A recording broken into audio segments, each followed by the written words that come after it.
ياخذ خطأ، ياخذ خطأ، ياخذ خطأ.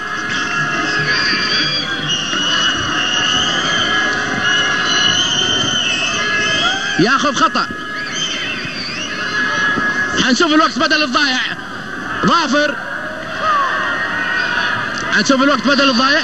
لعبت على طول وفي في خطأ، في خطأ. 4 دقائق وقت بدل ضايع، 4 دقائق وقت بدل ضايع. الثواني الأخيرة 1-0. يعني الكل واقف، المدرجات واقفة هنا تماما وبكل تأكيد. ولكن هل شوف الكرة دي، شوف الكرة دي، لاحظوا. لا، اوه الرشيدي في هذه اللعبة هو عنده انذار. شوف، هو عنده انذار، لو انتبه له الى خارج الملعب ركنية.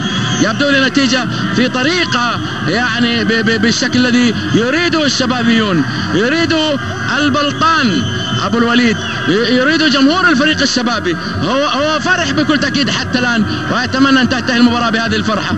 فريقه مقدم حتى الآن 3 نقاط ومباراة جيدة، بيكسب الركنية الثانية. الفريق الوطناوي الشوط الأول من وجهة نظري لم يكن جيد كما ذكر رئيس النادي وغير راضي. الشوط الثاني قدم أداء جيد ولكن ضاعت عليه العديد من الفرص. الركنية الثالثة، الركنية الثالثة، الركنية الثالثة، الركنية الثالثة،